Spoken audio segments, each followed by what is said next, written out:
Hey, what is up, mortals? It is writer and voice actor LFM here with a new video for you.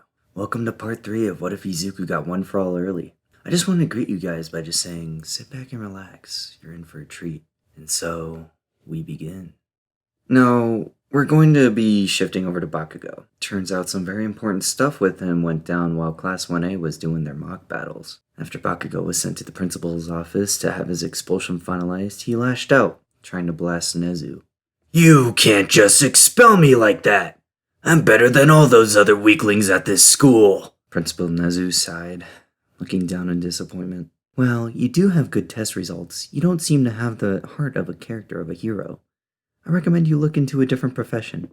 Bakugo would respond by trying to blast the principal. In the same instant, All Might was standing between them. "Young Bakugo, you may want to leave right now. If you refuse to leave peacefully, there will be consequences." Bakugo leaves by blasting the door open and walking out as explosions are emitting from his hands.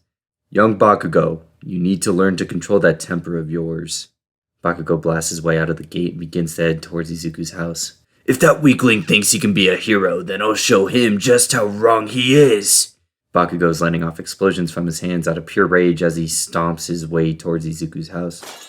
"I'll destroy him and everything he has." Bakugo is destroying the streets, but his tunnel vision keeps him from noticing all the damage. Entire sidewalks are being shattered and fences are being blasted outwards. When he is about halfway there, All Might lands before him. "So then, Bakugo, are you going to let your anger control you? Just because you're kicked out of UA, do you see it as fair to destroy what people have worked so hard to make?" All Might points towards the destruction of the street.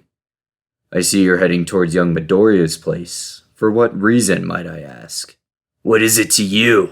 Get out of my way, All Might." All Might places his hand on Bakugo's arm, but he responds by blasting All Might in the side of his torso with a full power explosion. "Don't touch me!" All Might grabbed at his side. As Bakugo did hit his weak spot, a small amount of steam starts to emanate from All Might's body. "Young Bakugo, if you keep this up, you will never become a hero." "Shut the hell up! Stop acting like you know everything, All Might." "Now this is what makes you and Midoriya different. It's the actions you take that lead you down the path to your future. Now, I need to take you in." The steam around All Might is starting to increase. All Might gut punches Bakugo, knocking him out to take him to the police station. He barely manages to get away from the police station without changing back. When he does change back, he falls over, coughing up blood. His injury is swelling and he gets a bit dizzy. All Might wakes up in a hospital room. His doctor comes over with some bad news. There has been some internal bleeding from the blast and overuse of the quirk. All Might shouldn't use his quirk for more than an hour or two at a time. Bakugo wakes up in juvie a short while later. He's being asked a few questions and then his mother is called to pick him up. When she arrives, she starts to yell at him. "You idiot! First off, you get expelled from UA, and now this? Just get in the car now. I don't want to hear what you've got to say for yourself." Bakugo, in frustration, gets in the car. She signs the paperwork, and then they head home. "Son, how do you plan on getting into a hero course now? You've got a criminal record. It will be hard enough to get into a decent school, let alone a hero course. This is your mess. You need to deal with it." Bakugo spends the next few days trying to apply for schools, but he is instantly declined when they see his identification. The school systems across Japan were made aware of him. The news outlets were going wild over the story of a blonde kid causing public damage and how he was stopped by All Might. No school wants someone with a criminal record because that just makes them look bad. With no school willing to take Bakugo in, he was left with two options. 1, quit school, or 2, go to a cheap public school. Bakugo blamed All Might, Eraserhead, and Izuku most of all for him being expelled and refused to take any of the blame for it. He just doesn't see how his actions led him down this path. This caused his personality to darken even further. He would lash out at his family about small things whenever something doesn't go right for him. Bakugo decides if no school will take him, he will do homeschooling. One day, a few weeks after he started, he went downstairs and saw that there was some kind of green goo forming in midair before him. Out of curiosity, he began to touch it only for the goo to stick to him before swallowing him whole without anyone else noticing. He emerged from the goop and found himself in a dark room with someone sitting in a chair across from him. The man was wearing a suit, but his face was covered by a mask. Bakugo, was it? I'd like to offer you a chance to get back at the people who ruined your life. Bakugo had small explosions going off in his hands while taking a defensive stance. If this is some idiotic ploy, I swear you won't live a long, happy life. The man chuckled at Bakugo's pointless threat.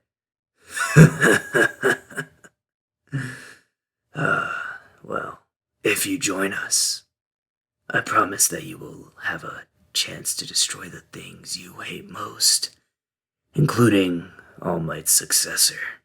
This confuses Bakugo a bit, unsure of what he means. What are you talking about? You better start spilling your knowledge before I get pissed. Quit your cryptic bullshit. You'll do yourself more service by respecting your elders, young man. The power that All Might possesses is an accident of my own design. A powerful quirk that gets passed down from user to user. All Might must have thought that your acquaintance, Izuku Midoriya, would be a good pick as the next successor, seeing him as the next symbol of peace. Bakugo snaps once again, learning of this new information, taking a long, deep exhale as his explosions get more rapid, glaring at All for One with a crooked smile. Fine. I agree to join your stupid gang. However, only if I get to be the one who kills Deku. Bakugo was a successful student and a gifted individual glowing with pure talent that everyone would aspire to be, only to be someone that derailed from his clear path as a hero, all because of just one bad day. All for One used the same quirk he used on Bakugo to teleport a Nomu to them. I see. You've got the spirit.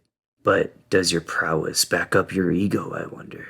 Fight this Nomu, and keep fighting until you win. I'll give you a gift, as well as a notice to my disciple of your arrival into the league. He begins to go through some combat training with the Nomu. This Nomu, however, has the quirks of shock absorption, heat resistance, and generation. It's designed to be able to withstand anything that Bakugo throws at it. Bakugo spends his time studying, and then at night he would spar with the Nomu while training his quirk.